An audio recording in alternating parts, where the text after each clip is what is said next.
hardest platinum trophies of 2020. This is my 2020 trophy wrap-up series. It's a three-part series where we look at the hardest trophies of 2020, the best trophies of 2020, and the easiest trophies of 2020. In this video here, that we're going to be going over the 5 most difficult platinum trophies you could have earned in 2020. These are brutal, and some of these games are so difficult that I couldn't even imagine platinuming them myself. But if you do get them, you have the ultimate bragging rights that you can then go and tell all your friends about, because you've earned something that is absolutely worth being proud of. Let's take a look at all of them.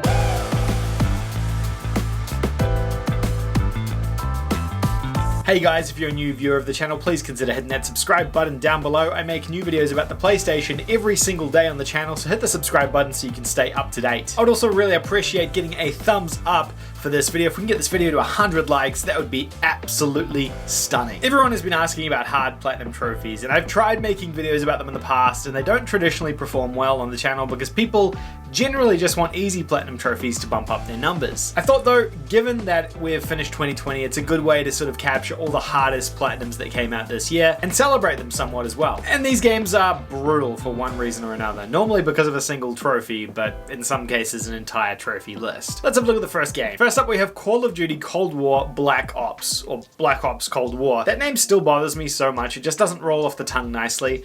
But this game here is a very hard platinum trophy. This game here I'm putting into the very hard platinum trophy category that we have. It's brutal, and it's not because of what you would traditionally think. Call of Duty normally consists of completing the game on veteran, doing the multiplayer, normally getting to rank 50 and prestiging, and then also doing the zombies mode. And zombies is normally the platinum killer in these games. It's normally so difficult, you need a good squad of people to finish it, but not in this game. In this game here, they have a different mode called Dead Ops. This is a sort of top-down multiplayer zombie shooter thing. Nothing to do with traditional first-person Call of Duty, and this game is brutal. There's a trophy for finishing the entirety of Dead Ops without dying in one playthrough, in one sitting, and you can do it with people, which I guess makes it slightly more manageable, but it's still an absolutely brutal trophy to earn.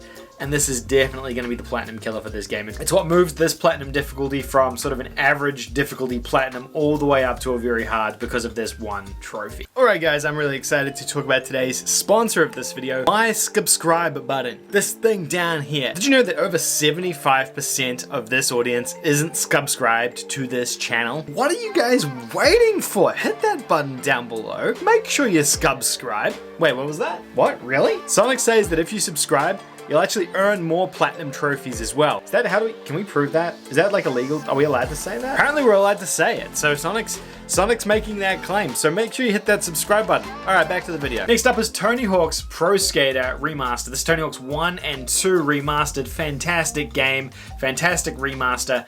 Terrible trophy list. There is a number of trophies on this list that just are terrible. 2 specifically that cause this to be a very hard platinum trophy as well. Those are the trophy for earning the Got Theirs, which are the special and specific tricks you have to do in a particular sequence with very specific timing on particular ramps within the game. There's a bunch of these. Not only is there just too many of them, but they're also really hard to pull off. You have to be very good at Tony Hawk to be able to finish all of these and complete them with absolute perfection. It's just going to take a lot of time and practice. Now that's time consuming and difficult in itself, but that's not something that would push this beyond that point. The thing that does that is the XP. You need to grind enough XP to get to level 100 in this game. Once you've done all the content in the game from the single player perspective, the challenges and everything alike, you still are nowhere near that 100 XP mark. And without all those extra bonus challenges and missions and things to do, it does take a very, very long time to grind out XP. Now this fits more into a grindy category, but it becomes one of the hardest and most valuable platinum trophies because not a lot of people are prepared to do that. And because of that, I think it justifies being bumped into that category. It's going to take you realistically about 100 or so hours to grind just enough XP to get to that level, which I think is just insane considering playing the game and doing everything in the game is probably only going to take you 40 or 50 hours worth of content, and then it's just going to be 50 or so hours of pure, unadulterated grinding. Next up we have Cuphead, and on any other year I think Cuphead would be probably 1 or 2 in terms of hardest platinum trophies. On this list it's 3. I know, it's crazy. Cuphead is a pure skill-based platinum. It's a very hard platinum in my camp, and but it is purely a skill-based platinum. If you're not familiar with it, it's sort of a 2D boss rush style game in sort of this old cartoon aesthetic. In the game you have to finish the boss rush mode, you have to finish the game on expert difficulty, you have to finish the game without getting killed by enemies or without killing enemies. There's just a bunch of stuff in here that makes the game absolutely challenging from a pure gameplay perspective.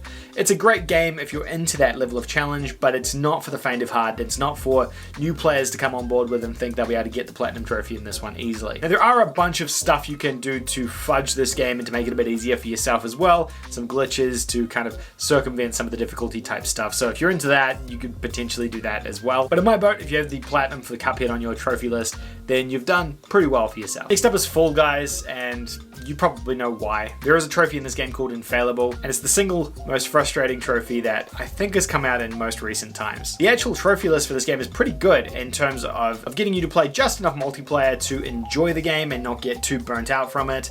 And it's quite fair as well, with winning a couple of matches, getting particular outfits, things like that. I think the trophy list is actually really good until you come to this one trophy called Infallible, which is for winning 5 episodes of Fall Guys in a row, failing. So you have to get 5 crowns back to back to back to back. That's just impossible. It's such a difficult trophy to earn, not only because there is so much randomness in Fall Guys. I know there is a lot of skill involved, but there is also a lot of sort of random elements to it as well. There are team-based games which you just can't get past, and then there's a bunch of single player based games which you might just get unlucky with depending on what the final is. Realistically, when you finish Fall Guys and you do get to that final, half of the games are luck based and it's anyone's game, which is great for a multiplayer game like this because it means it gives everyone an equal opportunity to win a game. But it's not so good if you're trying to consistently win 5 in a row. And there was a bunch of glitches for this game, and you could do some glitchy stuff when it first launched to earn these trophies, but now unfortunately none of those exist, and you're kind of on your own if you want to try and platinum this one. It's an absolutely brutal platinum trophy because of this one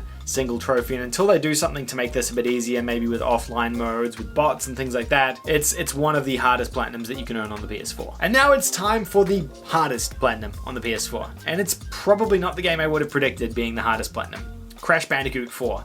A game that I absolutely loved and one of my favorite games from 2020, but with an absolutely ridiculous difficulty spike that makes no sense. This is still probably one of my favorite Crash Bandicoot games, if not my new favorite Crash Bandicoot game. The game itself is absolutely superb to play through and enjoy, and I think I would encourage everyone to go and check this game out and play it just from a gameplay perspective. It does gameplay well, it does nostalgia well, it's a great platformer game, and it's a great Crash game as well. But from a completionist and a trophy hunting perspective, it's awful. There is so much required to get the platinum trophy in this game, between winning relic time trials, which are brutal in terms of times that you need to beat each level with absolute perfection, and you need to master a new power-up ability, the Tornado Spin, which kind of boosts you forward, learning how to use it to boost yourself forward, as well as avoiding enemies and obstacles and things like that to make sure you can get the fastest times. Time trials. Relic trials are always hard in Crash games, and this game has no exception. They are very, very challenging. But in this game, that's not all. In this game, you have to collect gems, and you have to collect so many gems per level, some for not dying, some for getting a particular number of boxes in a level, which again becomes incredibly tedious and time consuming. You've also got to complete these flashback tapes and relics. You've got to complete each of the levels in the inverted mode, which is kind of this reverse or changed color scheme or changed or modified in some way mode, and it all just creates this absolutely difficult, brutal Bandicoot wearing jorts experience. My only advice for getting the platinum trophy in this game is to just get very good at it. It's about playing through the game as many times as you need to master each of the levels and all the different skills that Crash throws at you. If you've managed to play through the game, get all the gems, complete all the inverted levels with gems, get all the insanely perfect relics, as well as platinum time trials, probably well deserving of this Crash Bandicoot Platinum. You're probably a bigger Crash Bandicoot fan than me, and probably one of the best gamers on the planet, to be honest. Not many people have this platinum trophy, so if you've managed to get that far, far. Congratulations, and great job on your Platinum Trophy. And there you go, guys. That is 5 of the hardest Platinum Trophies you could have earned in 2020. Let me know if you earned any of these Platinum Trophies or you're working towards any of them. Maybe you started some of them and you gave up on them. I'm really curious to get your thoughts down below as well.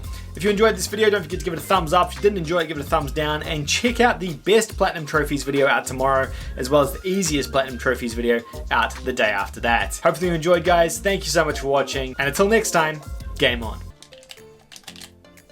Why, hello there. You've caught me during one of my many video game sessions. Now I hear you're all asking in the comments, why don't I play more games on the YouTube channel? Well, it's because I stream over on Twitch.